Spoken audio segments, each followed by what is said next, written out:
survenue à l'occasion de la manifestation parisienne du 1er mai 2018. Et à cette fin, la commission des lois est dotée des prérogatives d'une commission d'enquête, conformément à l'article 5 ter de l'ordonnance du 17 novembre 1958. Donc, le cadre général de notre travail, vous le connaissez. Donc, après avoir prêté serment, la directrice de l'IGPN, que j'ai le plaisir d'accueillir et qui se tient à nos côtés, tiendra un propos liminaire, puis moi-même et le co-rapporteur lui poserons quelques questions.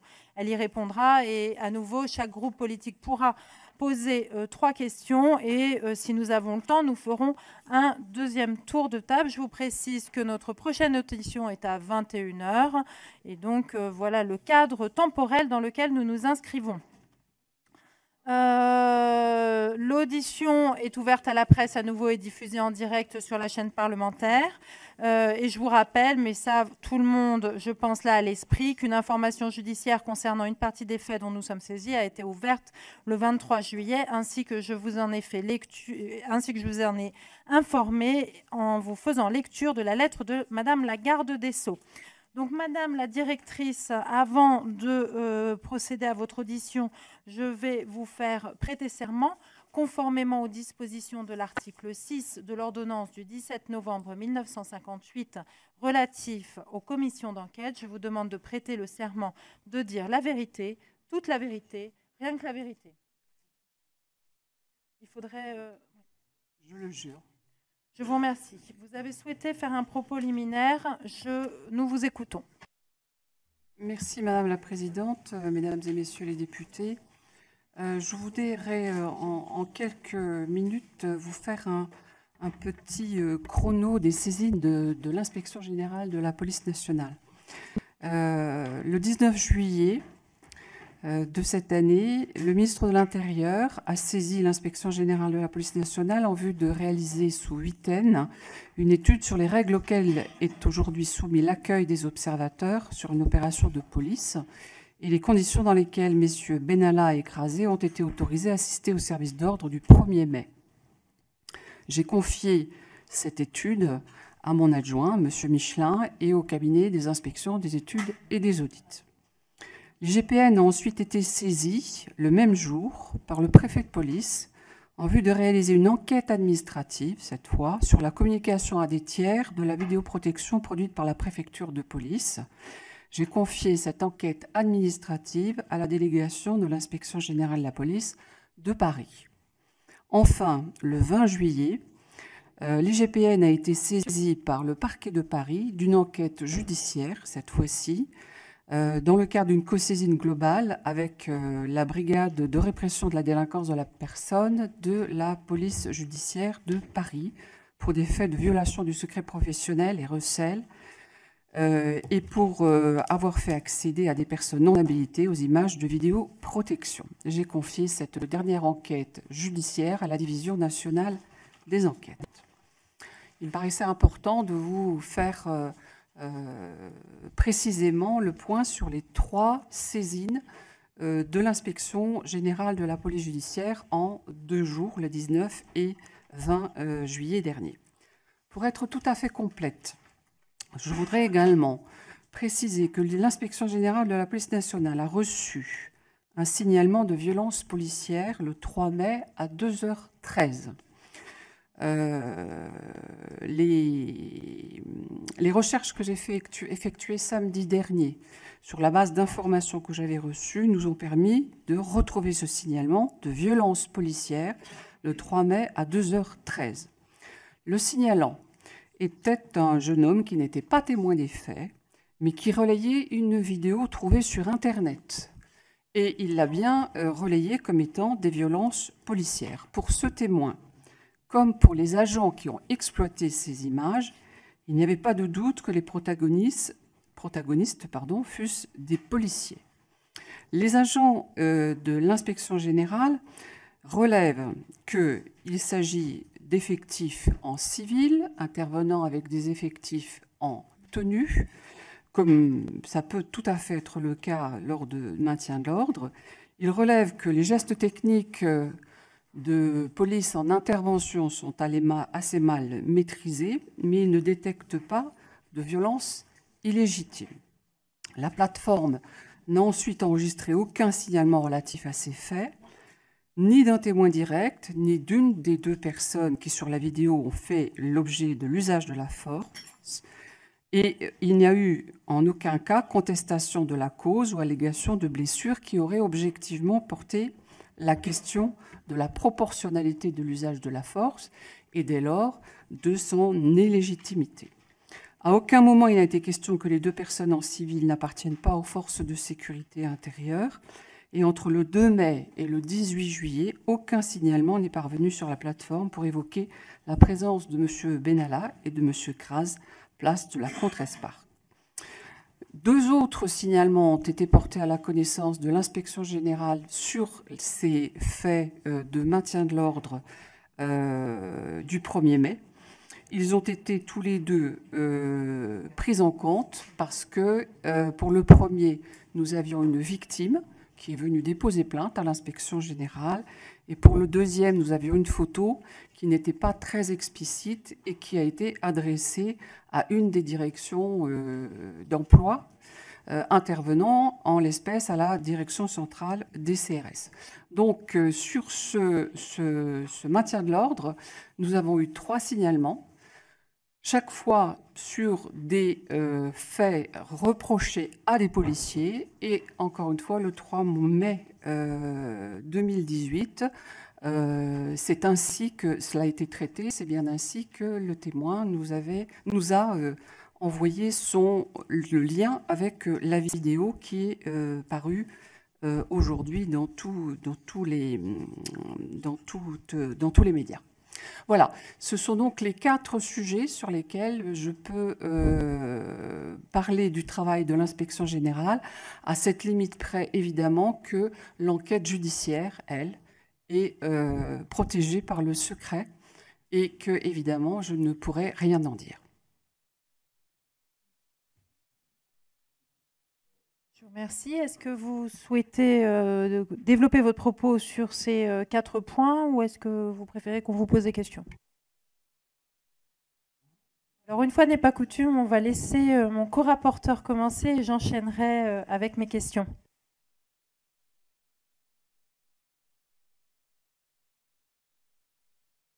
On peut faire un vote, Monsieur Habib.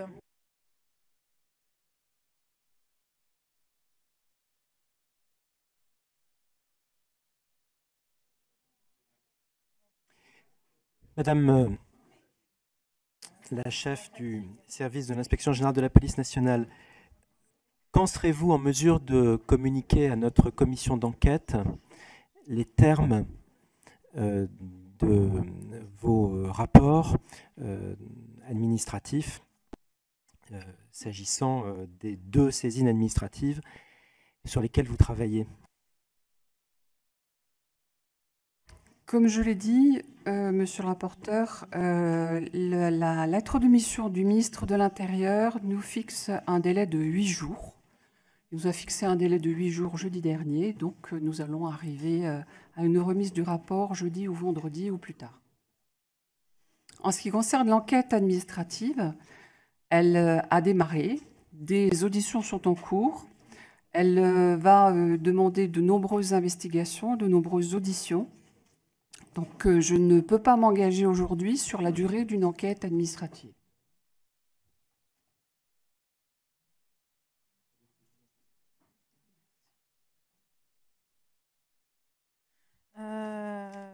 Nous avons, au cours de nos différentes auditions, compris que le statut d'observateur et la procédure qui était liée à ce statut n'était finalement régie par strictement aucun texte, aucune note de service, et que c'était une procédure finalement qui n'avait pas de formalisme particulier.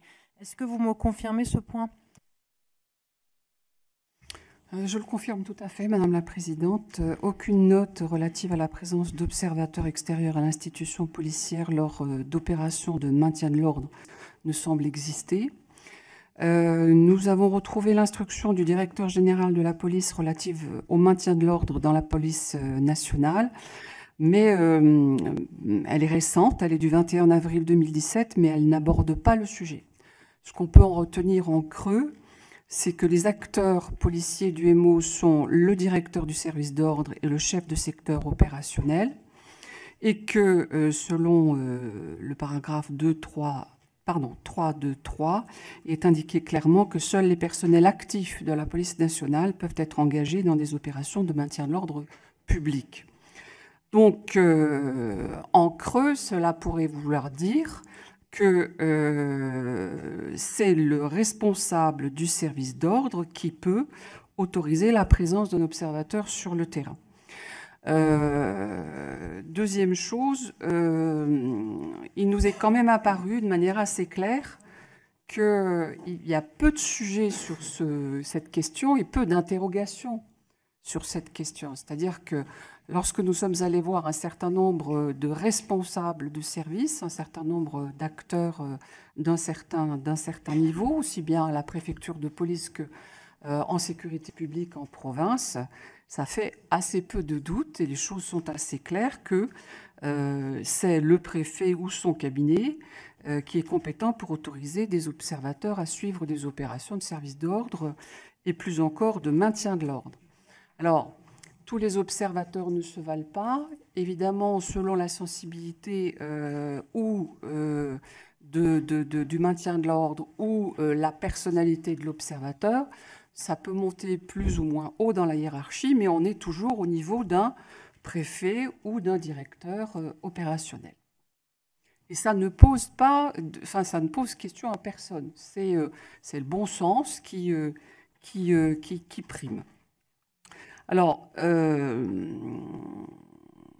il est très probable, et c'est d'ailleurs ce que nous demande le ministre, que nous allons faire un certain nombre de propositions pour cadrer davantage ce sujet. Mais je voudrais tout de même signaler que de mémoire d'acteurs de l'Inspection générale de la police nationale, d'acteurs de maintien de l'ordre, voire même de l'Inspection générale des services, qui a été fondue avec l'IGPN en 2013, des observateurs, il y en a très régulièrement sur les services d'ordre. Ces observateurs, à mon sens, ce sont des choses qui sont bonnes, parce que l'action est transparente, parce qu'on n'a rien à cacher, parce qu'une meilleure connaissance des conditions d'intervention des services de police, de leurs difficultés sur le terrain, de la sensibilité des interventions est essentielle et qu'elle doit être partagée. Et il n'y a pas eu, au cours des dernières années, encore une fois, aussi loin que remonte notre mémoire, il n'y a eu aucun sujet. Les observateurs n'ont jamais posé aucun problème. Ils ont été accompagnés de manière tout à fait classique et normale, mais ils sont restés dans un rôle d'observateur. Très bien. Est-ce que, à votre idée, vous avez une idée du nombre d'observateurs qui sont présents alors sur une année, sur tout le territoire national? Est-ce que c'est quelque chose qu'on peut quantifier? Est-ce que c'est 10? Est-ce que c'est 100? Est-ce que c'est plus, davantage? Alors, je suis incapable de le quantifier précisément, mais pour en avoir parlé avec mes collaborateurs et avec des gens qui, justement, ont fait du maintien de l'ordre à Paris et en province, entre élus, chercheurs, journalistes, on peut stagiaires éventuellement, on est sur plusieurs centaines, voire milliers d'observateurs. Plusieurs centaines, plusieurs milliers, et à chaque fois, ces observateurs sont, on l'a bien compris, équipés pour leur protection, parce que dans certaines manifestations... Alors, est-ce que cet équipement existe dans chaque manifestation, ou à chaque fois, en fait, la personne en charge apprécie, compte tenu des circonstances, le niveau d'équipement qu'il convient d'adapter pour la protection de l'observateur? Alors, il n'y a pas de règle. Lorsqu'on accepte un observateur, on en est responsable. C'est-à-dire qu'on est responsable aussi de sa sécurité et il faut le protéger. Si le service d'ordre est un service festif sans aucun sujet, sans aucun problème, sans que des renseignements aient été recueillis sur une sensibilité quelconque et un risque quelconque, il n'y a aucune raison d'équiper les observateurs d'un casque ou de quoi que ce soit. L'équipement du casque, il n'intervient que si il y a des risques que la manifestation, par exemple, dégénère et qu'il y a des risques pour l'observateur. Mais encore une fois, les chefs de service sont des gens responsables et ils ne souhaitent pas faire prendre des risques à quelque observateur que ce soit. Et puis, lorsque la situation dégénère, ils ont bien d'autres choses à faire que de protéger des observateurs et donc de se donner du travail supplémentaire. Donc véritablement, on a observé que chaque fois, les autorisations sont données par rapport à une situation, par rapport à des risques qui sont évalués, par rapport à l'intérêt qu'il y a, et c'est véritablement du sur-mesure. Très bien. Et ce jour-là, lors de la manifestation du 1er mai, est-ce que vous savez s'il y avait d'autres observateurs déployés sur Paris, ou est-ce que les seuls observateurs étaient les 2 personnes dont on parle, place de la Contrescarpe? À ma connaissance, c'était les seuls observateurs. Et une dernière petite question avant de passer la parole au groupe. Il est d'usage, on est bien d'accord qu'à chaque fois, il y a un référent sur place qui est en charge de la gestion de ces observateurs. C'est l'usage. Et ce référent ne fait que ça? Normalement, il ne fait que ça, oui. Et donc là, quand ce référent constate qu'il y a une difficulté, un manquement au devoir de réserve évident de l'observateur, comme là il dépasse et il outrepasse largement ce pourquoi il est sur place, que doit faire le référent? Est-ce qu'il doit faire un signalement? À qui? Par écrit? Quelle doit être son action à minima? Quelles sont les pratiques et quel est surtout son devoir? Alors, son devoir est d'accompagner et de garder les observateurs dans leur rôle d'observateur. Une fois que j'ai dit ça, je voudrais tempérer un tout petit peu mon propos et ça pose le sujet du statut de l'accompagnant. Est-ce qu'il est là pour lui ouvrir les portes? Est-ce qu'il est là pour l'accompagner, lui expliquer les choses? Est-ce qu'il est là pour le cornaquer, entre parenthèses?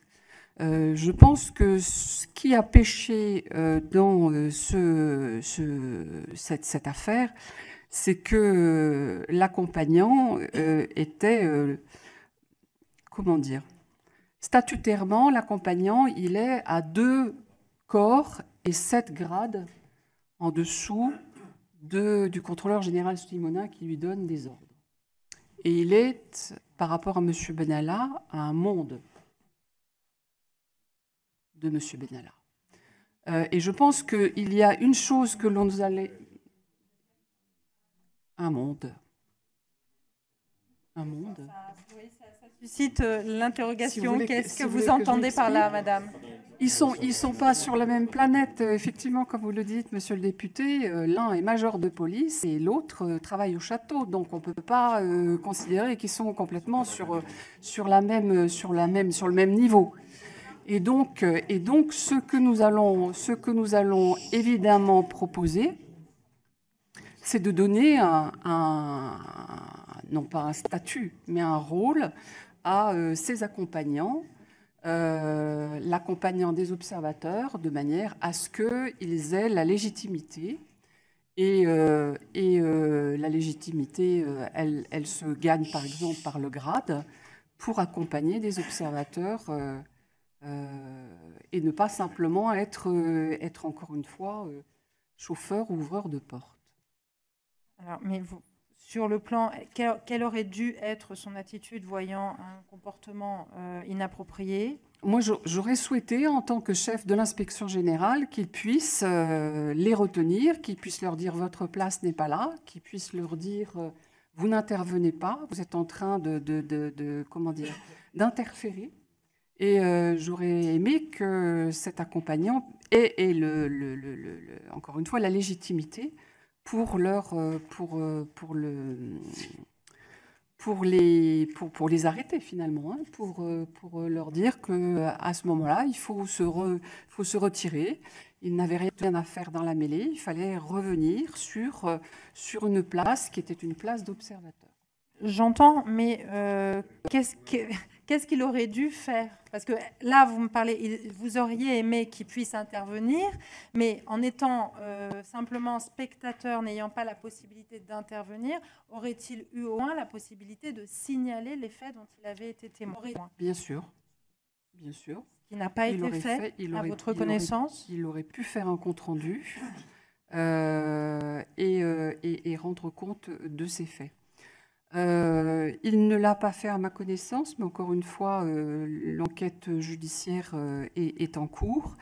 Il faudra aussi voir quelle a été, lui, sa perception des faits, parce que, évidemment, c'est une chose de décortiquer des images à froid et une autre d'être dans la mêlée. Donc, tout cela, ça méritera d'être mis totalement à plat, au plan judiciaire, bien sûr, et puis ensuite au plan administratif. Simplement, ce que je voulais dire, c'est que dans le cadre de la mission qui nous a été confiée par le ministre de l'Intérieur, il est évident que nous ferons un certain nombre de propositions pour que les choses soient beaucoup plus normées, cadrées. Ce n'est pas très compliqué, hein. Il y a des sujets qui sont juste des sujets de bon sens et qui devraient être résolus en très peu de temps. Je vous remercie. Donc, je vais passer la parole au groupe La République En Marche. Madame Naïma Moutchou. Je poserai une question et les deux autres questions seront posées par mon collègue Jean-Michel Fauvergne. Alors, Madame, nous avons auditionné Monsieur Stroder à l'instant, qui nous a déclaré à propos de la vidéo qui a été signalée à l'IGPN dès le 3 mai sur donc la plateforme réservée au signalement. Monsieur Stroder a dit: cette scène a été signalée sur la plateforme de l'IGPN, elle a été analysée par des spécialistes et aucune information de cette analyse ne m'a été adressée allant dans le sens d'un article 40. C'est une scène qui montre des violences et c'est une scène qui se passe en présence de policiers. Qui a décidé de classer sans suite dans les services de l'IGPN et surtout quelle réponse précise a été faite par vos services pour décider de ne pas instruire? Et le cas échéant, Pardon? Quoi? D'accord, très bien. Alors, comme je le disais tout à l'heure, cette scène, lorsque nous la visionnons, il n'est à aucun moment précisé ou il n'y a aucune raison de suspecter que les deux personnes que nous voyons intervenir ne soient pas des policiers. Je vais vous lire, si vous le souhaitez, me le permettez, pardon, le compte-rendu que m'a fait le commissaire divisionnaire qui a visionné cette vidéo. Et je pense que ce sera assez éclairant. La vidéo présentait une scène d'usage collectif de la force, mêlant des effectifs CRS et quelques personnels en civil, en prise place de la Contrescarpe à Paris. Des heurts éclatés qui conduisaient les CRS à opérer une charge pour disperser les belligérants. Un homme en civil porteur d'un casque se détachait alors à l'image, poussant énergiquement une jeune femme et l'éloignant de la scène principale. Il la tenait par la nuque et par le bras, ainsi qu'y procèdent traditionnellement les policiers interpellateurs. L'homme ne portait pas de coups sur la femme. Dans un deuxième temps, les images filmées montraient un jeune homme tiré par les CRS qui l'empoignaient par les pieds et les bras. Il était écarté à son tour de la scène principale et maintenu au sol. L'homme présumé policier précédemment observé accourait, rentrait dans le champ de la caméra et était vu en train d'empoigner vivement l'individu. Il le redressait et cherchait à le tirer sur le côté en adoptant un court geste d'étranglement arrière. L'homme vacillait sur ses jambes et résistait. Le présumé policier l'agrippait alors par le blouson, par l'épaule, et portait finalement la paume ouverte de sa main sur sa tête afin de le maîtriser. Au final, il ne parvenait pas à ses fins car l'homme se maintenait au sol, sans plus opposer de résistance. Il n'apparaissait pas alors aux opérateurs de la plateforme de signalement, ce que je confirmais lors de l'exploitation initiale, qu'il y ait eu manifestation a priori de violence illégitime. Il n'était pas fait usage de moyens dont disposent les forces de police à l'occasion des opérations de maintien de l'ordre, mais usage de gestes techniques d'intervention que l'on pouvait estimer ou apprécier comme imparfaitement maîtrisés dans le cadre d'une interpellation classique destinée à conduire une femme et un homme à l'écart de la foule en les conservant sous main de police. Bien. À partir de ce moment-là, il a été considéré que les violences qui avaient été utilisées, d'ailleurs le terme est impropre, la force qui avait été utilisée n'était pas illégitime, on était dans le cadre d'un maintien de l'ordre, il y avait eu décision du responsable du maintien de l'ordre d'utilisation de la force pour disperser les manifestants, et donc cet usage n'était pas illégitime et ne paraissait pas disproportionné. Par ailleurs, tout le monde considérait que c'était des policiers dont on a remarqué qu'ils ne maîtrisaient pas parfaitement les gestes techniques et d'intervention, et pour cause, mais ça n'allait pas plus loin. On n'a pas de plainte, on n'a pas d'identification de ces personnes. On a juste quelqu'un qui nous envoie une vidéo qui n'est confirmée par rien. À partir de ce moment-là, on ne classe pas. On ne classe pas. À partir de ce moment-là, on met cette vidéo de côté. Elle a été vue par 3 personnes à la plateforme de signalement et on attend, et on fait une veille de manière à pouvoir trouver d'autres témoins ou un plaignant ou quelqu'un ou d'autres vidéos prises par d'autres personnes qui puissent à un moment donné nous permettre de faire des croisements et surtout de voir la scène dans son ensemble. Donc, l'affaire n'a pas été classée.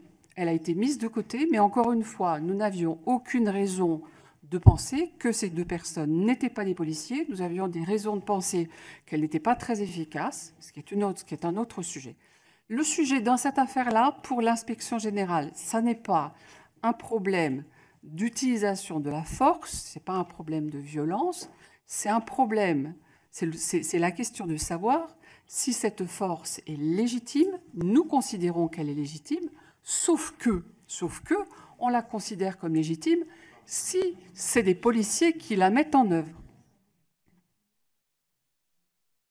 Je vous remercie. Monsieur Jean-Michel Fauvergue. Merci. Merci, Madame la Présidente. Bonjour, Madame la Directrice. Bonjour, Monsieur le Directeur adjoint. J'ai deux questions sous forme de cas pratiques. La première question est la suivante. Vous êtes directeur de service actif à la préfecture de police. Vous avez sous votre responsabilité votre chef d'état-major qui commet une faute lourde qui lui vaut une garde à vue et une mise en examen. Est-ce que votre responsabilité de directeur actif peut être engagée et est-ce que la responsabilité de votre préfet, qui est le dernier maillon opérationnel, peut être engagé aussi en responsabilité? Je vous poserai ma deuxième question après.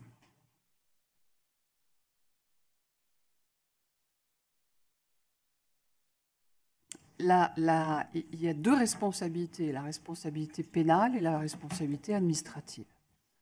Les 2 peuvent être engagés, quel que soit le niveau de la personne et quel que soit le niveau hiérarchique.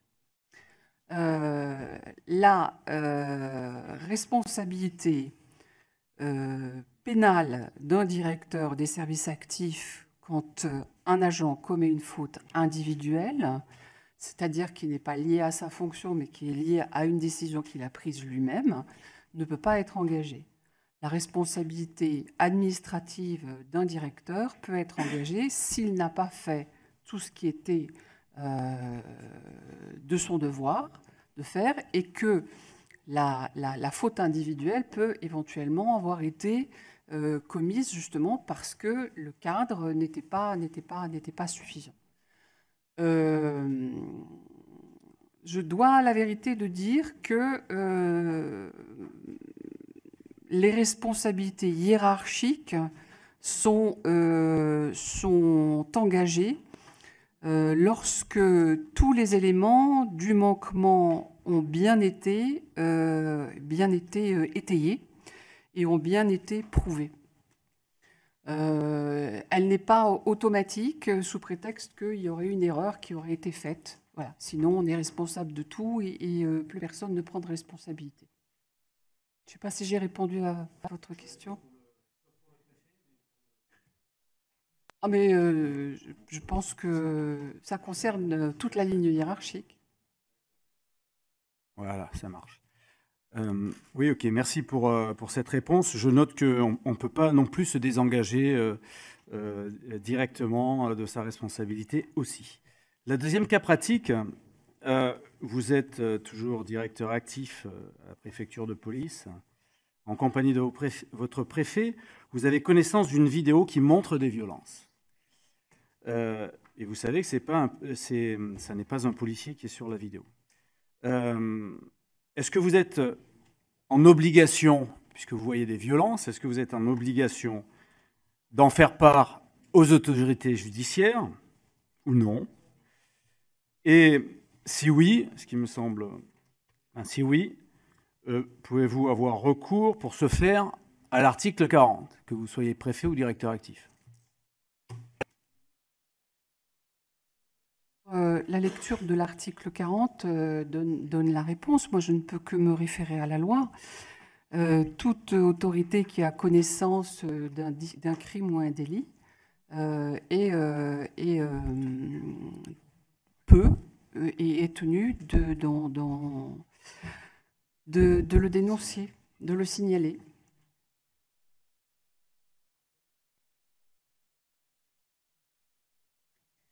Alors, pour le groupe Les Républicains, c'est M. Gosselin qui posera les questions. Vous pouvez vous les partager, mes 3 questions pour ce groupe. Partagé, oui, on sera à 3 questions, Madame la Présidente. On s'est partagé avec M. Arnaud Viala. Oui, donc on a effectivement un certain nombre d'observateurs qui existent ici et là en France. Et il n'y a pas de contestation d'ailleurs de leur présence, mais pour regarder davantage du côté de l'Élysée, est-ce que à partir de votre expérience, vous pouvez affirmer qu'il est courant ou très courant, enfin je voulais vous interroger sur ce point, d'avoir des observateurs qui viennent de l'Élysée, premier point. Et puis, second point, et avant de laisser la 3e question à M. Viala, est-ce que vous avez déjà eu connaissance d'observateurs qui auraient dérapé, comme a dérapé l'intéressé? Et dans ce cas, avez-vous connaissance des sanctions dont il aurait pu écoper? Je vous remercie. Que ce soit des fonctionnaires, des contractuels, etc. Oui. Évidemment, si ce n'est pas la même chaîne hiérarchique, c'est plus compliqué. On est bien d'accord, mais dans tous les cas, les sanctions existantes. Monsieur le député, je ne sais pas combien il y a d'observateurs de l'Élysée. Je n'ai aucune statistique en ce domaine et je crois que personne n'en a. Personnellement, avez-vous connaissance? Non, personnellement, j'ai pas connaissance d'observateurs de l'Élysée, comme j'en ai pas d'ailleurs. Je sais que, et encore une fois, je pense que ça doit être encouragé. Je suis personnellement pour une grande transparence. J'ai essayé de la mettre en œuvre à l'inspection générale de la police et je pense que les services de police n'ont qu'à gagner à être transparents. Encore une fois, pour que chacun prenne bien conscience de ce que c'est que le travail sur le terrain. Travail qui est compliqué, travail qui est difficile, travail qui est quelquefois ingrat, parce que, évidemment, on veut tout et son contraire, et qu'aujourd'hui, la contrainte n'est plus acceptée par personne. Et ça, c'est pas un regret, c'est juste une constatation, l'évolution de la société. Alors, je ne sais pas vous dire combien il y a d'observateurs de l'Élysée. Je sais vous dire qu'il y a des chercheurs, qu'il y a des sociologues, qu'il y a des élus, qu'il y a des journalistes, qu'il y a des étudiants, qu'il y a un certain nombre de stagiaires qui viennent dans les services de police, etc. Voilà. Donc, qui auraient pu venir de l'Élysée ou dont vous auriez connaissance. Et ça n'a pas fait partie non plus de nos investigations, je dois bien le dire. Par contre, ce que je peux vous dire, et de manière très claire, c'est que nous n'avons connaissance d'aucun sujet avec un observateur qui aurait dérapé, et donc, évidemment, n'ayant pas dérapé, pas de sanctions qui auraient pu être prises à leur encontre. Monsieur Viala. Merci. Madame la directrice, je voudrais vous demander 2 précisions sur la lecture que vous avez faite du rapport établi par le commissaire divisionnaire qui a visionné la vidéo du signalement du 2 mai. Si je ne m'abuse, vous avez indiqué, enfin ce rapport indique à un moment les termes suivants, le présumé policier.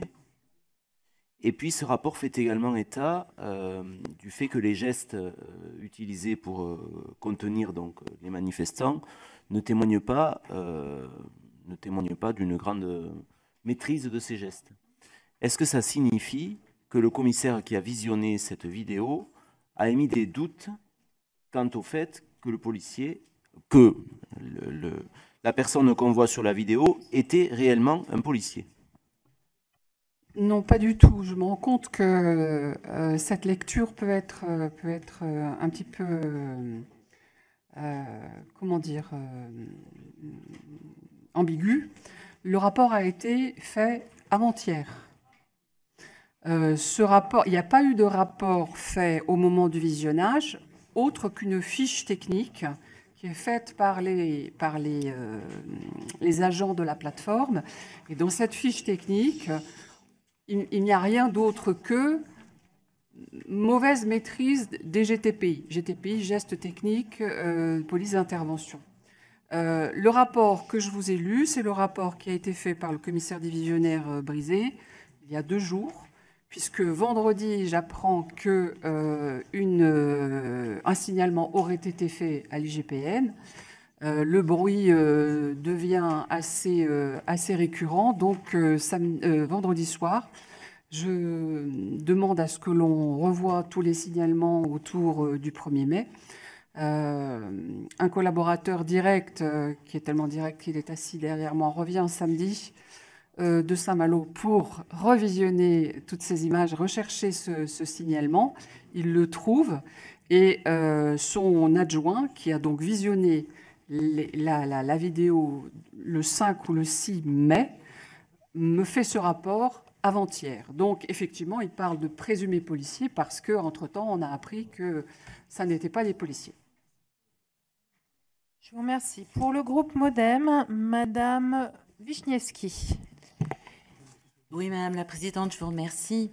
Madame la Directrice, je souhaitais revenir sur les conditions dans lesquelles l'Inspection générale de la police nationale peut être saisie, et ce, indépendamment du signalement sur la plateforme. Je voudrais évoquer, je dirais, la connaissance que les autorités policières avaient à partir du 2 mai, du contenu de la vidéo. On a plusieurs fois entendu que votre service, l'Inspection générale de la police nationale, n'avait pas été saisi, puisque j'ai posé la question à de nombreuses reprises, à l'origine des faits survenus le 1er mai, place de la Contrescarpe, pour la simple raison que M. Benalla ne faisait pas partie des effectifs de la police nationale, ce que nul ne conteste. Cependant, le fait qu'une personne invitée en tant qu'observateur à assister au traitement par les services de police d'une grande manifestation se retrouve dans une unité au contact direct des manifestants et participe elle-même à des affrontements physiques avec eux, pose, me semble-t-il, un problème majeur d'organisation. Monsieur Benalla n'est pas venu tout seul place de la Contrescarpe, il n'a pas disposé tout seul d'un équipement de policiers et il n'a pas participé tout seul aux affrontements en dehors de tout encadrement policier. D'où ma question, Madame la Directrice. Le fonctionnement interne de la Direction de l'ordre public et de la circulation de la préfecture de police de Paris, qui a accueilli M. Benalla le 1er mai, qui l'a équipé et qui l'a placé dans un périmètre d'affrontement, dans des conditions où il a pu faire ce qu'il a fait et qui relève de la justice pénale. Ce fonctionnement interne, qui a consisté en un véritable dysfonctionnement, à mon sens, ne méritait-il pas, dès le 2 mai, une saisine de votre service, l'inspection générale de la police nationale, peu important que M. Benalla ne soit pas lui-même fonctionnaire de police. Madame la députée, les textes qui régissent l'inspection générale de la police auraient permettraient ce type de saisine, dès lors que l'action de M. Benalla et de M. Kras s'intégrait dans un ensemble qui est un ensemble justement d'actions de police pour lesquelles nous sommes parfaitement compétents. Alors on n'aurait pas pu faire d'enquête administrative sur M. Benalla, puisqu'il n'est pas policier. On aurait fait une enquête judiciaire sur l'ensemble des faits et une enquête administrative, en plus, sur les agents de la police nationale. Je vous remercie. Je vous remercie, Madame Mélodie Jacquet-Laforge, pour le MoDem. Oui, merci Madame la Présidente. Madame la Directrice, si je peux juste revenir sur ce statut d'observateur qui pose question quand même à l'ensemble des membres de la commission d'enquête. Donc il y a un travail qui est en cours, hein, si j'ai bien compris, pour justement le circonscrire de façon plus précise que ce que ça ne l'est aujourd'hui. Mais est-ce que vous pouvez quand même nous expliquer finalement comment ça se passe et on va dire normalement, est-ce que la personne elle reste dans un camion? Est-ce qu'elle a la possibilité d'en sortir? Est-ce qu'elle a la possibilité de se déplacer de façon très libre? Ou est-ce qu'il faut qu'elle reste vraiment à côté de son tuteur? Comment est-ce que ça se passe finalement de façon habituelle? Je vous remercie. Alors, de manière habituelle, Madame, ça se passe après l'autorisation qui a été donnée, par un premier contact et une explication de ce qui va se passer sur le terrain. C'est-à-dire qu'on évite d'amener des gens sur le terrain immédiatement, sans explication préalable. C'est-à-dire qu'on va d'abord présenter le dispositif, présenter les objectifs, présenter un certain nombre de choses qui vont permettre d'ailleurs à l'observateur de comprendre ce qu'il observe, parce que sinon ça a assez peu d'intérêt pour lui. Donc on lui présente toutes les règles, on lui dit à peu près comment ça va se passer, éventuellement selon le degré de confiance, on peut lui montrer, lui faire lire la note du service d'ordre, etc., etc. En tout cas, on ne part pas sur le terrain avec quelqu'un qui n'a pas été briefé en amont. Bien. Ensuite, on met cette personne au moins dans un groupe et au mieux avec un accompagnant qui va pouvoir lui expliquer sur le terrain ce qui se passe, comment ça se passe, les réactions, etc., etc. Pour que cette observation soit efficace, évidemment, on ne va pas le mettre dans un camion à 200 mètres, parce que sinon, je dirais, c'est assez peu intéressant. Mais évidemment, ça peut changer d'une minute à l'autre. Je veux dire, si les choses commencent à dégénérer, bien sûr, cette personne, elle va être extraite rapidement et mise à l'abri. Mais pour le reste, par exemple, pour un service d'ordre festif, il n'y a aucune raison qu'il ne passe pas dans toutes les phases et sur tous les points du service d'ordre. Normalement, une fois que les choses sont terminées, on revient au point de base et on fait un débrief avec la personne. Encore une fois, si on veut que ce soit utile, il faut débriefer, il faut voir ce que la personne en a retenu, compris, entendu, etc., etc. C'est d'ailleurs le moment ou l'opportunité d'ailleurs de recadrer et de recentrer un certain nombre de choses, parce que tout le monde ne comprend pas toujours. Il peut y avoir des questions tout à fait pertinentes à poser, et là, on apporte les réponses. Voilà comment ça se passe dans la plupart des cas qui, encore une fois, ne posent aucun problème et aucun sujet.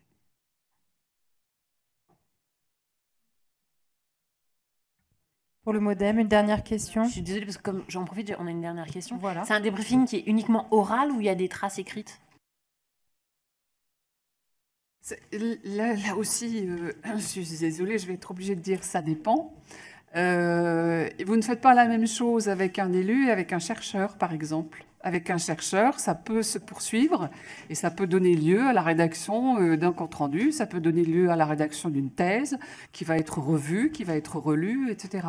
Il y a des gens qui font une petite immersion dans un service juste parce que ils ont un intérêt à un moment ou à un autre. On a par exemple beaucoup de stagiaires qui veulent être commissaires de police et avant de s'engager, eh bien, on a besoin de savoir. Et on va passer une semaine dans un service. Donc dans cette semaine, on va faire un service d'ordre et puis voilà. Et puis il y a d'autres personnes qui en font une thèse. Et donc vont rester beaucoup plus longtemps. Et donc ça donnera lieu à des choses beaucoup plus, comment dire, touffues.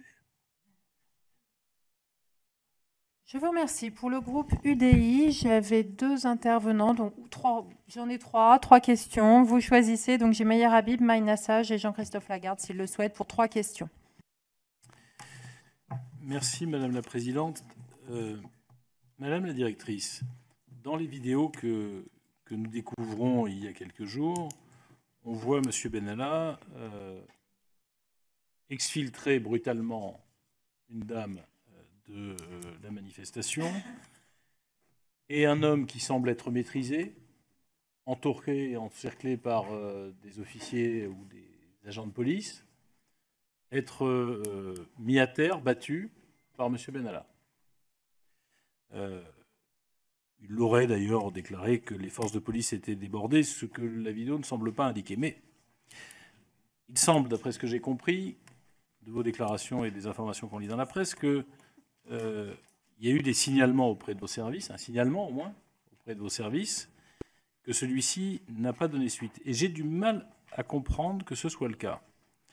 D'abord parce qu'à ce stade-là, manifestement, j'imagine que la personne qui reçoit le signalement, qui regarde la vidéo, voire d'autres vidéos, puisque après tout, fort heureusement, la police nationale dispose de vidéos autres, la personne qui regarde ne sait pas que ce monsieur n'est pas policier. Donc j'imagine qu'elle interprète ça au regard du titre de policier. Est-ce que, si c'était un policier, le fait de frapper un homme à terre rentrerait dans le cadre normal de l'exercice de la fonction policière? Je ne le crois pas, mais vous l'avez dit tout à l'heure, ça ne semble pas être le cas. Dans tous les cas de figure, ce qui me frappe, c'est, alors que vos services travaillent très régulièrement avec les services du procureur de la République, lorsque le 3 mai, dans vos services, on regarde la vidéo, on considère qu'il n'y a pas de suite à donner, et lorsque le procureur de la République, ou ses services, regarde la vidéo, ils ouvrent immédiatement une information judiciaire. Pourquoi, en réalité, ça n'a pas été interprété de la même façon dans vos services? S'agit-il d'une erreur de jugement? Ou est-ce que vous pensez qu'à ce moment-là, les services étaient en situation de considérer qu'il ne s'agissait pas, policier ou pas policier, je sors de l'affaire M. Benalla, de violence illégitime? Alors, nous avons regardé ces vidéos avec l'œil de professionnels de la sécurité et de professionnels de l'usage de la force.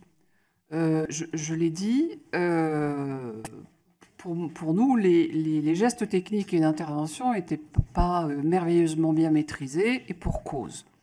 Pour autant, en disséquant les images, nous n'avons pas vu un homme frappé à terre. Nous avons vu un homme qui a été maîtrisé, certes de manière rugueuse, mais nous n'avons pas vu de coups portés à terre. Et lorsque nous, encore une fois, nous traitons ce signalement, nous le traitons en pensant que ce sont des policiers. Pourquoi le parquet ne fait pas la même analyse que nous? Tout simplement parce que les choses changent. Ce que je disais tout à l'heure, le sujet, ce n'est pas le sujet de l'usage de la force, c'est l'usage. Enfin, le sujet, c'est la légitimité. Et la légitimité, elle est donnée par le fait qu'on n'est pas policier, et l'illégitimité, elle découle du fait que M. Benalla n'est pas policier. C'est pour ça que le parquet analyse les choses différemment, parce qu'il a un élément supplémentaire à celui que nous avons.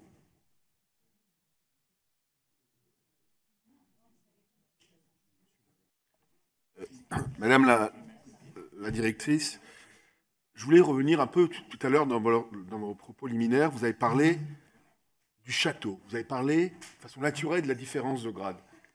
Moi, je voudrais maintenant penser à ce major et à ces officiers de police, parce que leur vie est en jeu.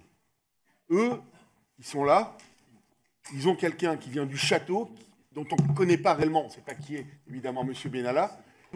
Est-ce que vous ne pensez pas vous-même que par votre réflexion qui a été naturelle, mais qui est logique, qu'on peut comprendre, automatiquement, cette personne doit être disculpée de faute, puisque en réalité, il aurait fallu qu'elle l'arrête. Il aurait fallu qu'elle dise non, tu ne peux pas aller intervenir. C'est ça qu'on aurait attendu de lui. Mais le fait de cette différence que vous avez même évoquée dans vos propos liminaires fait que finalement, on ne peut qu'avoir de l'indulgence, ne serait-ce au moins par rapport au major. Alors après, il y a la question des transmissions de films. Qui a demandé? Moi, ce que je veux savoir, c'est qui a demandé les films? Est-ce que ça a été donné de façon automatique ou est-ce que ça a été demandé par M. Benalla ou autre qui a été donné ces films? Donc moi, j'ai un sentiment un petit peu de peine par rapport à ce major qui est dans une histoire où finalement, pensait avoir quelqu'un du château, comme vous l'avez dit, et a de gros problèmes aujourd'hui. Et je note pour terminer, madame, qu'il y a un point qui est très important, mais qui n'est pas directement de votre... Vous avez dit qu'il ne maîtrisait pas les gestes techniques. Or, il s'agit de gestes minimums pour disons, neutraliser quelqu'un. J'imagine qu'il n'avait peut-être pas les gestes aussi techniques pour avoir une arme, et j'imagine peut-être qu'il n'avait pas aussi les gestes... Enfin, toute la formation d'un policier, tout simplement, qu'il n'avait pas. Mais ça, c'est un autre débat, parce que ce n'est pas une question qui vous revient directement. Mais ça, cette question que les gestes, et les gens qui connaissent un petit peu, on va dire, les techniques d'intervention, sont aussi surpris par ces gestes qui paraissent un petit peu, on va dire, maladroits. Alors, s'agissant de l'indulgence, ce que j'essaie de faire dans cette inspection que je dirige depuis 7 ans, c'est de m'accrocher toujours aux faits et de voir les choses de manière holistique.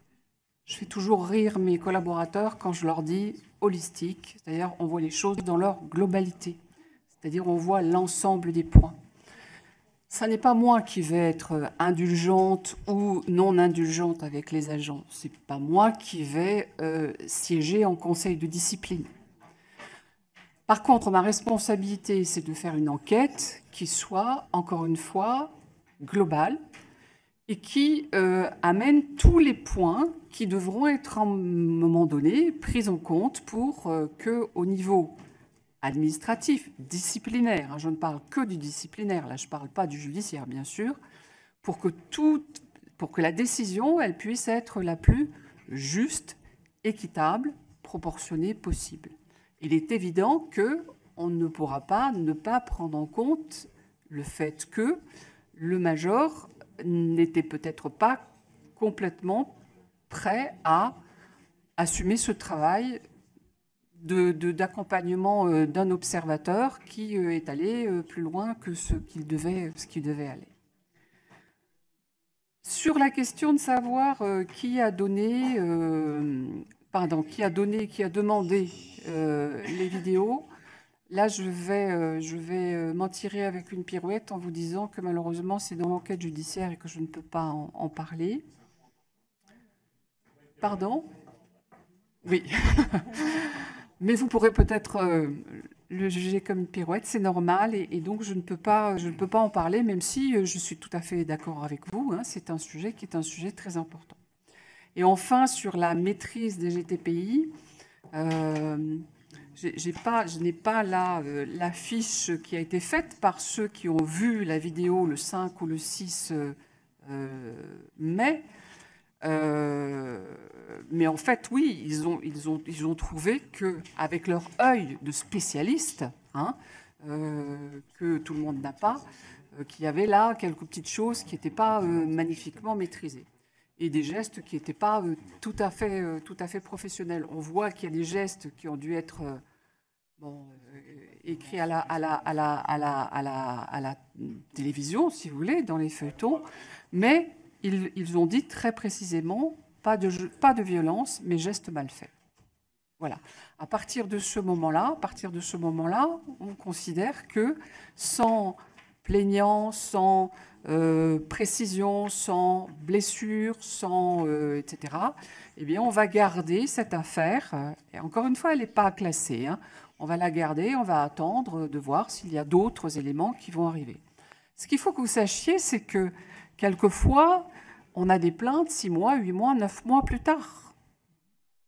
Lorsqu'on a eu un nombre d'enquêtes absolument incroyables autour des manifestations sur la loi travail, le nombre de nos enquêtes judiciaires avait augmenté de 15 ou 16% cette année-là, tout ça mais lié tout simplement à la loi travail. Et on a eu des plaintes qui sont arrivées près d'1 an après les faits. Donc on a l'habitude de ce genre de choses. On met de côté et puis on va pouvoir à un moment donné peut-être recoller, peut-être pas, mais peut-être recoller. Et encore une fois, alors c'est vrai que quand on le sait après, on se dit mais oui, on aurait dû se rendre compte que c'était pas des vrais flics parce que ceci, parce que cela, etc., etc. Et j'en conviens bien. Mais à ce moment-là, il n'y a pour nous aucune raison de penser que ces gens-là ne sont pas des policiers. Et d'ailleurs, tous les policiers qui sont autour ont probablement la même perception que nous à la vidéo. Voilà. Absolument. Je vous remercie. Madame Maïna Sage pour la dernière question du groupe UDI. Oui, merci. Madame la directrice, je voudrais revenir également sur la procédure de signalement des violences policières. Vous demandez combien de signalements ont été faits à l'occasion de cette journée. Si j'ai bien compris vos propos, c'était le seul, peut-être pas. Deuxième chose, les personnes dont vous parlez, qui ont cet œil professionnel, l'usage de la force, sont-elles des personnes directement rattachées à votre direction?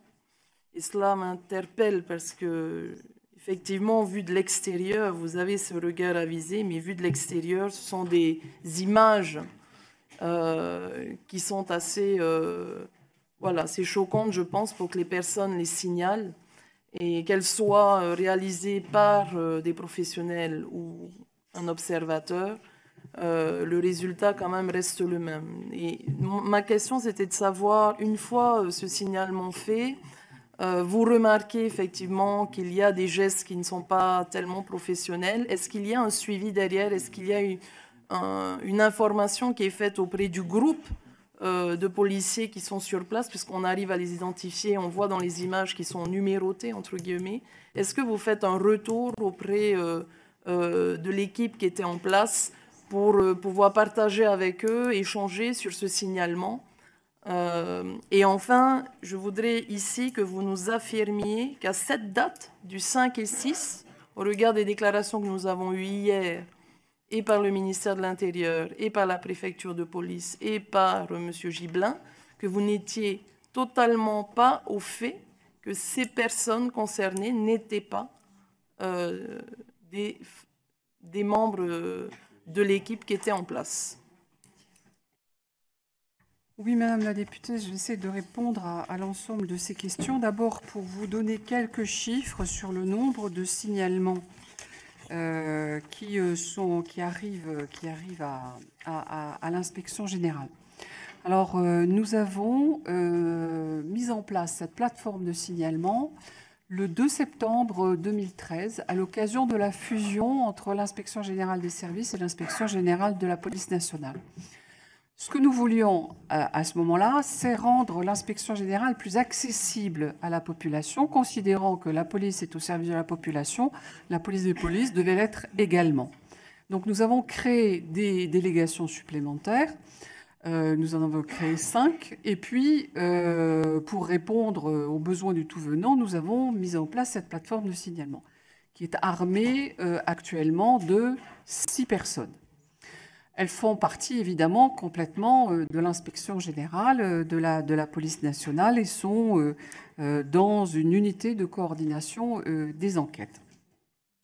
Nous recevons chaque année entre 3600 et 3700 signalements dont une partie ne sont pas exploitables et une partie ne concerne pas la police. Donc il nous reste quelque chose comme 2800 signalements que nous traitons.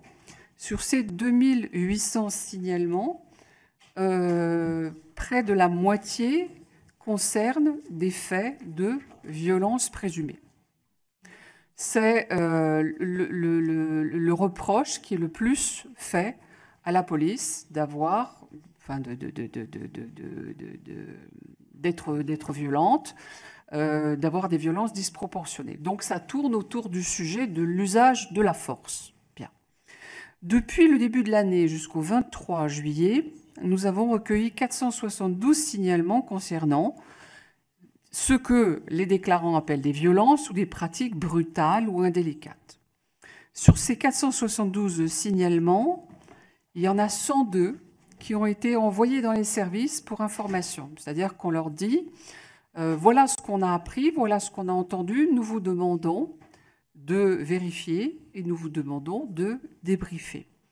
Nous en avons 246 qui ont été attribués aux directions d'emploi pour enquête. Et sur ces enquêtes, nous en avons gardé 27 pour nous, considérant que c'était des enquêtes, enfin des faits qui méritaient véritablement une enquête approfondie. Il reste 124 signalements qui, pour la moitié, sont des classements directs, parce qu'on considère qu'il n'y a pas eu violence, ou qui sont en attente. La plateforme de signalement a une fonction pédagogique très très importante parce que nous rappelons systématiquement tous les signalants pour leur faire exprimer, expliquer, préciser ce qu'ils reprochent à la police. Et on se rend compte que dans un nombre de cas assez important, ces signalements sont faits tout simplement parce que les personnes ne savent pas quelle est la loi et elles ne savent pas notamment que la police a le droit de faire usage de la force, pas dans n'importe quelle condition, pas dans n'importe quelle, pas dans n'importe quelle condition, mais l'usage de la force, elle est prévue par la loi. C'est ce qui fait des forces de police des forces à part. Et à côté de ça, il y a évidemment des responsabilités à part. Et ça m'amène d'ailleurs à une autre réponse à votre question. Évidemment, chaque fois que nous observons des situations, des habitudes, des modes de fonctionnement qui ne nous paraissent pas, au pire légaux, ça arrive heureusement très, très peu souvent, mais à tout le moins pas réglementaire ou pas déontologique, évidemment, l'inspection générale va donner ces messages aux services de police et va donner ces mêmes messages aux services de formation.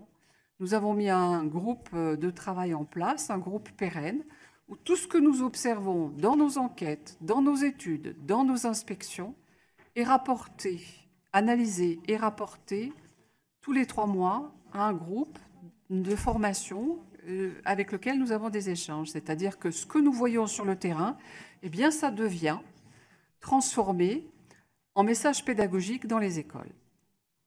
Voilà. Je crois avoir répondu à l'ensemble de vos questions, mais si j'en ai oublié une, merci de me le rappeler. On va essayer d'avancer, mes chers collègues. Il est déjà presque 20h et notre prochaine audition est à 21h. Il y a des groupes qui n'ont pas posé de questions. Il faudrait qu'on ait peut-être un petit quart d'heure pour dîner et prendre des forces. Donc, pour le groupe Nouvelle Gauche, donc Joachim Pueyo. Oui, Madame la Présidente, merci. Moi, j'ai protection. Vous connaissez bien le dispositif réglementaire, aussi bien dans le visionnage que dans le stockage des images qui doivent être effacées au bout d'1 mois, sauf peut-être pour les caméras portatives, on nous dit 6 mois, et surtout pour l'extraction des images qui doivent être faites suite à une réquisition de l'autorité judiciaire. Moi, je voulais savoir si vous avez eu dans vos travaux antérieurs ce genre de difficultés, parce que ça pose quand même des réels problèmes en termes de nos libertés individuelles et des libertés publiques. Si à la préfecture de police, on peut effectivement ne pas respecter ces dispositions réglementaires, moi, je me pose quand même des questions selon les informations que nous avons eues. Vous allez faire l'enquête dans quelques semaines. D'après vous, est-ce que c'est possible? Premièrement. Deuxièmement, à quel niveau de la hiérarchie on peut effectivement décider d'extraire une image suite à une réquisition d'une autorité judiciaire? En droit, ça n'est évidemment que sur une réquisition judiciaire que les images peuvent être données. Je ne dirais pas la vérité si je vous disais que le droit s'applique toujours. Malheureusement, quelquefois, il y a des manquements et l'inspection générale a quelquefois été amenée à faire des enquêtes pour identifier des personnes qui avaient exporté des images de manière totalement illégale. Le préfet de police de Paris a d'ailleurs rappelé à plusieurs reprises les règles et a demandé, d'ailleurs, nous a saisi chaque fois qu'il y avait des dérives. Nous sommes dans un monde d'images et le grand enjeu pour nous, c'est de faire comprendre que certaines images sont protégées et ne peuvent pas être diffusées. Et c'est un enjeu tous les jours. On va là à l'encontre de la culture de l'image de nos concitoyens, notamment les plus jeunes. Et il faut que nous soyons particulièrement vigilants sur ce point. Merci, Madame Cécile Untermaier. Merci, Madame la Présidente. Simplement, Madame la Directrice, vous demandez, parce que nous connaissons, nous avons eu vent de l'irritation des syndicats de police à l'encontre de la personnalité de Monsieur Benalla, dont il considérait souvent les fonctions comme ambiguës. J'ai l'impression que cela fait écho à l'audition qui s'est tenue cet après-midi au Sénat. Et vous demandez si vous, en tant que directrice, donc inspectrice générale, vous avez eu connaissance de problèmes dont vous aurez fait part à raison de votre expertise dans ce domaine, et si, par ailleurs, vous connaissiez Monsieur Benalla dans ses fonctions et son goût pour le maintien de l'ordre. Madame la députée, la réponse est négative. Nous n'avons eu aucun retour des services, aucune confidence, aucune plainte, aucun sentiment de remontée du terrain. À l'inspection générale, nous ne connaissons pas M. Benalla. Je ne connais pas M. Benalla. Mes collaborateurs ne connaissent pas M. Benalla. Madame Karamanli. Oui, merci, Madame la Présidente. Madame la Directrice, nous profitons de votre présence et de votre expérience en tant qu'inspectrice. Et nous souhaitons naturellement vous poser une question qui nous interroge quand même depuis le début de ces affaires. C'est, est-ce que vous pensez que le port d'armes de monsieur qui a été délivré à monsieur Benalla, au regard des fonctions qu'il exerçait auprès de l'Élysée et pour exercer des missions d'observation, vous semble-t-il quelque chose de courant, de nécessaire? Que pensez-vous de cette situation qui nous amène aujourd'hui effectivement à cette également, au-delà des agissements, à cette enquête? D'abord, j'observe qu'on ne voit pas sur les vidéos M. Benalla porter une arme. Alors, je sais que ça se dit, mais moi, j'en ai pas les preuves. Je sais par contre que M. Benalla a un permis de port d'armes. Et je sais, mais je pense que le préfet de police s'en est pas caché auprès de vous, que ce permis pose un petit sujet, non pas parce qu'il n'aurait pas dû être donné, mais tout simplement parce qu'il manque d'une base légale, hein, parce qu'il manque un arrêté précisant, etc. Alors, plus précisément sur la question...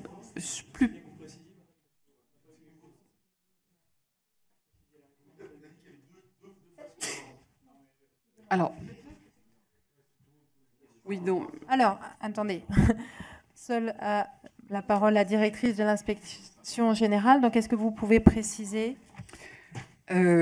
Oui, c'est-à-dire que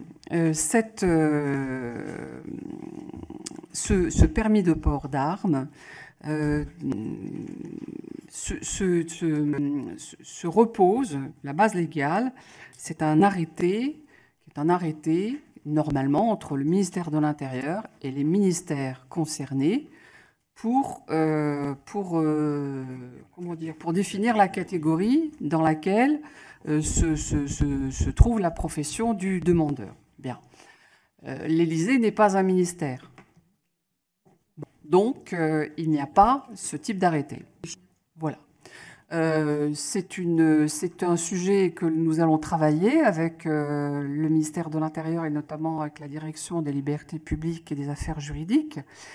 Mais ça ne donne pas d'éléments sur la question que vous posez, c'est-à-dire en fait l'opportunité de donner ou non un port d'armes à M. Benalla. Et moi, je ne suis pas en capacité de vous répondre parce que ça ne fait pas partie de mes prérogatives et que je n'ai pas les éléments techniques et juridiques qui le justifient. Pour mieux comprendre, finalement, cet arrêté, il n'existe pas aujourd'hui par rapport à M. Benalla. Et donc, qu'est-ce qui se passe finalement dans ce type de situation? Il est hors la loi? Hors la loi, puisque le port lui a été donné. On ne peut pas dire qu'il soit hors la loi, puisque le port a été donné. Par contre, l'arrêté manque de base légale. Et maintenant que le port a été retiré, il n'y a plus de sujet. Mais alors, là, on est dans la technique, on est véritablement dans la technique et on n'est pas dans la question que vous posiez, qui est la question de l'opportunité. Et sur cette question-là, moi, je ne peux pas dire grand-chose. Alors, pour le groupe La France Insoumise, M. Hugo Bernalicis. 3 questions, pareil. Merci. Bonjour Madame la directrice. Ma première question porte sur les GTPI, les techniques de protection en intervention. C'est bien de pouvoir interpeller quelqu'un tout en assurant sa protection, c'est-à-dire en ne le blessant pas, mais en le maîtrisant, en l'immobilisant. On est d'accord? C'est la doctrine qui est enseignée en école de police et rappelée à plusieurs reprises, notamment pour les personnes qui interviennent. Vous avez dit que l'usage de ces techniques, au-delà de la violence qui était sur ces vidéos, pour vous, n'était pas illégitime au moment où la vidéo a été regardée parce que vous ne pensiez pas que les personnes étaient policières, mais qu'elles n'étaient pas non plus disproportionnées. Et je me demande, parce qu'au regard de cette vidéo, je pense que la plupart des Françaises et des Français ont jugé ces violences disproportionnées, sans même être un expert en GTPI ou quoi que ce soit. Est-ce que d'autres vidéos, du coup, avec ce même niveau de violence, n'ont eu aucune suite? Et est-ce que, selon votre expérience, on a été de plus en plus souple sur le niveau d'acceptabilité des violences policières en manifestation? C'est une première question.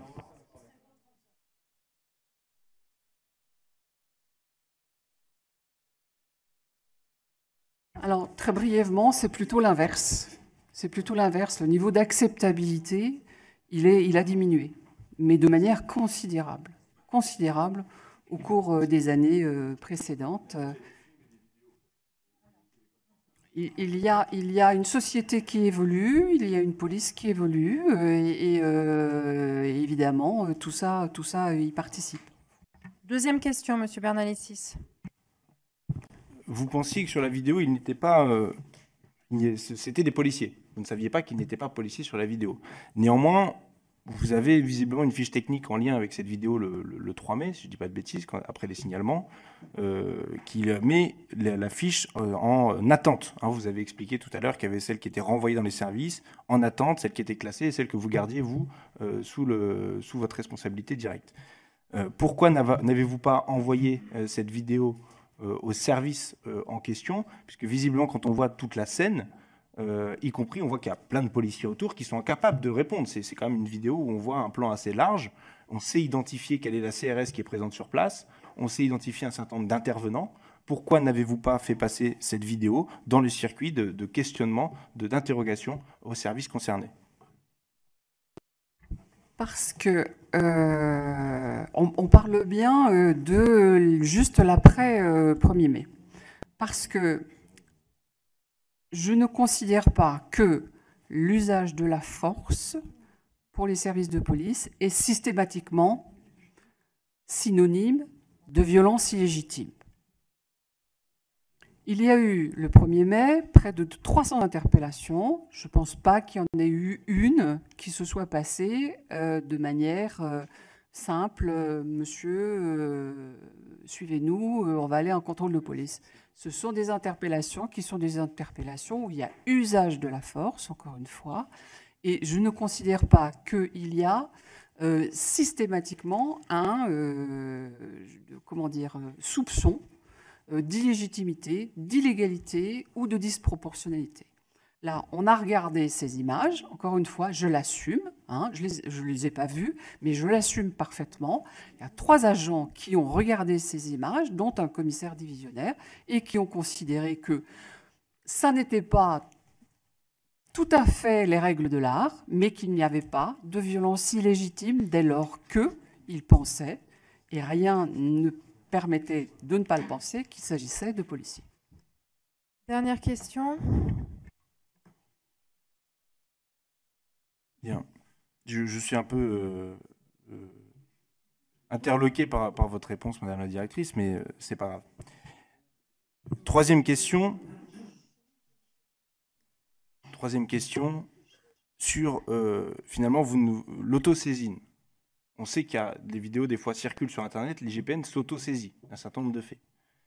Et pourquoi vous ne vous êtes ni autosaisi et pourquoi vous n'avez pas eu non plus communication de la vidéo par le préfet de police, puisque lui a connaissance de la vidéo le 2 mai, c'est ce qu'il nous a dit, où il sait dès le 2 mai que ce ne sont pas des policiers sur la vidéo. Est-ce que vous pensez qu'il aurait dû, de ce fait, vous communiquer la vidéo, notamment pour le policier qui les accompagnait, qui lui est bien de la DOPC, je pense notamment au major Mizerski?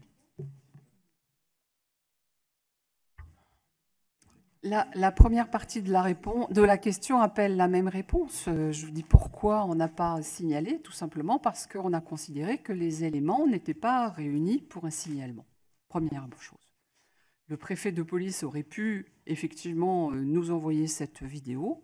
C'est à lui que vous avez posé les questions. Il vous a, je pense, donné sa réponse. Moi, je ne peux pas vous donner sa réponse. Voilà.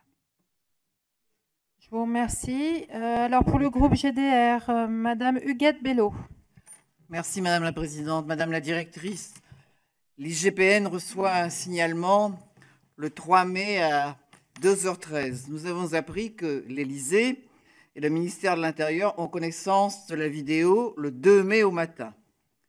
Est-ce que c'est normal qu'ils ne saisissent pas immédiatement l'IGPN, étant donné la gravité des actes? La question se pose d'autant plus que nous avons compris que c'est aussi sur la base de votre analyse que l'article 40 n'a pas été déclenché. Madame la députée, il n'y a pas de base de l'analyse de l'IGPN le 3 ou le 4 mai. Les autorités ne la connaissent pas. On n'a pas fait part de notre analyse. Cette analyse, elle est restée au niveau de l'IGPN. Madame Bello, Monsieur Peu. Merci Madame la Présidente. Madame la Directrice, on a beaucoup parlé de ce qui s'est passé le soir du 1er mai à la Contrescarpe. Mais est-ce que vous travaillez également sur le rôle de Monsieur Benalla avant la manifestation, enfin toujours le 1er mai bien sûr, mais avant la manifestation, pendant la manifestation, notamment sur la base de photos et de vidéos où on le voit cette fois-ci sans casque mais avec un brassard de police et une radio à la main entre les lignes de CRS et les Black Blocs, ce qui tend à pose au moins question sur le rôle qu'il a eu en amont, pendant la manifestation, tout ça bien avant les événements de la Contrescarpe. Cela fait partie, monsieur le député, de l'enquête judiciaire. Mais effectivement, on y travaille. Dernière question. Oui, dernière question. Est-ce que, puisque vous pouvez, ça a été dit, vous autosaisir, est-ce que vous entendez vous saisir des faits relatés par un certain nombre de policiers, notamment de commissaires de police, qui font état des interventions répétées de M. Benalla sur des opérations de maintien de l'ordre et de sa volonté répétée, selon eux, de se substituer ou pour le moins de participer au commandement d'un certain nombre d'opérations? Cela fait partie, monsieur le député, de ce qu'on appelle les éléments d'environnement et qui feront partie, là aussi, de l'enquête judiciaire. Je vous remercie. Je crois que monsieur le co-rapporteur a une question. Merci, Madame la Présidente. Donc je voudrais qu'il soit bien clair que nous serons destinataires des conclusions des deux saisines, d'une part celle du ministre, d'autre part la saisine administrative. Et je voudrais, Madame, que vous précisiez si le champ de la saisine de l'IGPN par le ministre permettra de comprendre pourquoi et comment M. Benalla a pu utiliser une radio et comment et pourquoi il a ou non pu participer indûment à d'autres opérations de maintien de l'ordre que celle du 1er mai. Vous avez pour partie évoqué cette question s'agissant du champ de la saisine judiciaire, mais s'agissant du champ de la saisine du ministre qui aboutira à des conclusions dont nous serons destinataires, il me semble important que nous connaissions parfaitement de votre part le champ de cette saisine sur ces deux points, l'utilisation de la radio très concrètement et d'autre part l'implication ou non de M. Benalla dans des l'implication ou non de M. Benalla indûment dans des opérations de maintien de l'ordre à Paris.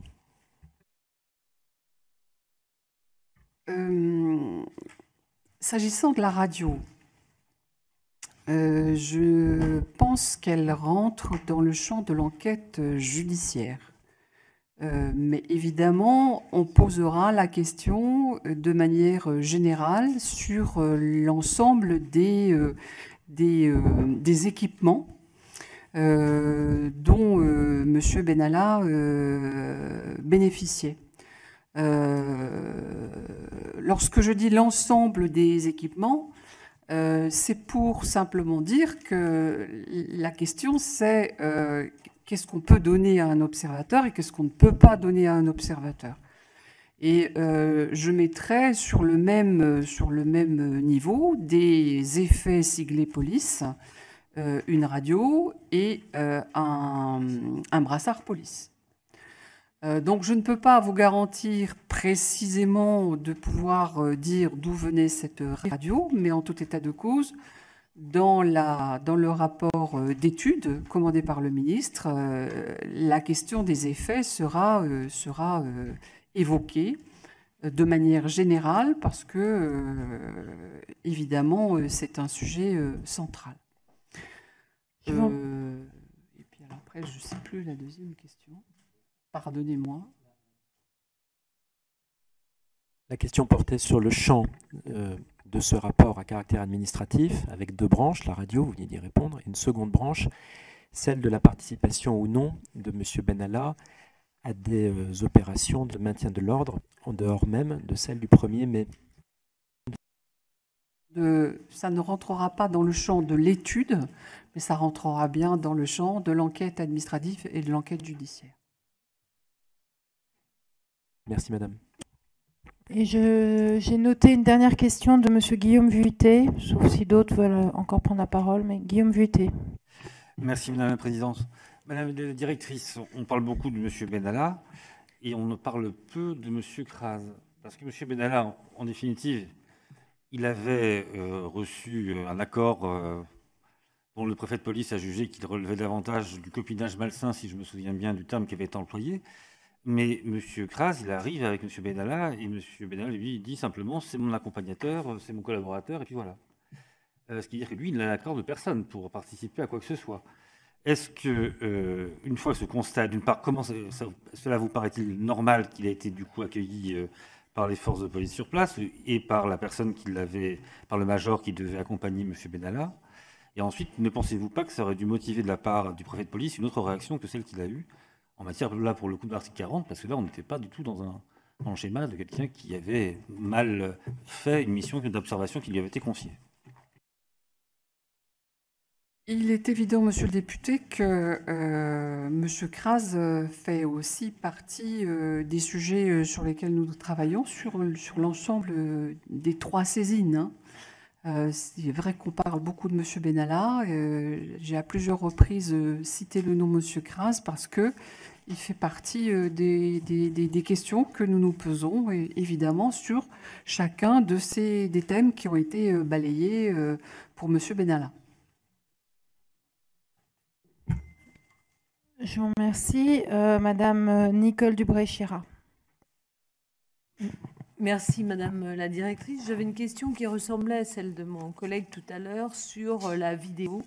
On a une notion qu'il y avait un délai qui permettait de conserver les vidéos ou de les supprimer, d'une part.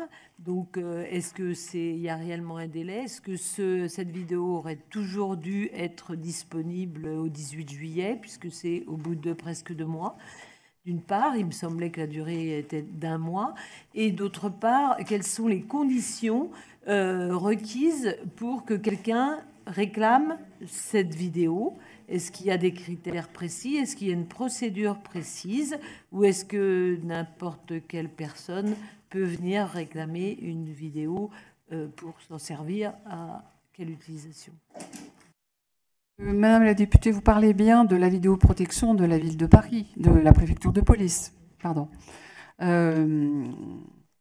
J'ai pas très précisément le souvenir de la durée de garde. Il me semble que c'est effectivement 1 mois. Hein, voilà. Il y a possibilité de prolonger ce délai. Normalement, c'est à la demande des autorités judiciaires sur réquisition. Et les personnes peuvent, les particuliers peuvent solliciter des images dans le cadre de la, comment dire, de la loi informatique et liberté. Je ne saurais pas vous en dire beaucoup plus, mais effectivement, cette vidéoprotection, elle est complètement, comment dire, cadrée légalement. Alors, 2 dernières questions, Monsieur Meyer Habib et Monsieur Bernalicis. Oui, merci Madame la Présidente. Madame la Directrice, juste une courte question. Vous avez parlé d'effets siglés police. Après, vous avez parlé de brassard. La radio, on en a parlé. Le casque, on est au courant. Il y avait autre chose? En général, les effets siglés police, c'est le blouson marqué police derrière, ce genre de choses. Quand je dis les effets, c'est les effets vestimentaires. Non, mais la question, elle est générale. Hein, dans l'étude du ministre de l'Intérieur, la question est générale. Je vous remercie, Monsieur Bernalicis. Merci, Madame la Présidente. Je reprécise ma question de tout à l'heure, quand je vous ai parlé de la saisine. Là, aujourd'hui, au jour des faits, est-ce que vous avez prévu de vous saisir du rôle de M. Mizerski dans cette histoire, car il était l'accompagnant de M. Benalla, et en dehors de radio, en dehors de tout ça, mais vraiment sur le moment des faits, le fait qu'il agisse, est-ce qu'il rentre dans votre champ de compétences, que vous avez commencé à investiguer sur le sujet? Et désolé tout à l'heure pour ma remarque en disant que j'étais un peu interloqué par vos propos, mais tous les syndicats de police ont déclaré publiquement que si ça avait été un policier, il y aurait sans doute eu des suites. Donc c'est pour ça que sur le niveau de violence. Bon bref, après c'est votre appréciation. Oui, effectivement, c'est mon appréciation et je l'assume totalement. Et je pense que j'ai des vidéos avec des vrais policiers dans mes archives que je pourrais montrer à un certain nombre de personnes pour leur montrer la différence. Hein. Voilà, donc il n'y a aucun sujet. S'agissant du major, bien sûr, il va faire l'objet d'une enquête administrative. Il a déjà fait l'objet il a déjà été entendu judiciairement et il va faire l'objet d'une enquête administrative, bien sûr. Hein, encore une fois, c'est au niveau global. Non, l'enquête administrative est lancée. Et le major fait effectivement partie des gens qui vont être entendus et pour lesquels on va voir quelle est leur responsabilité. Je crois avoir répondu sur ce sujet très précisément par rapport à la bienveillance dont parlait Monsieur le député. Bon, écoutez, Madame la directrice, je vous remercie beaucoup pour toutes ces explications très longues et très claires. Et merci d'être venue devant notre commission. La séance est levée. Notre prochaine audition est à 21 h.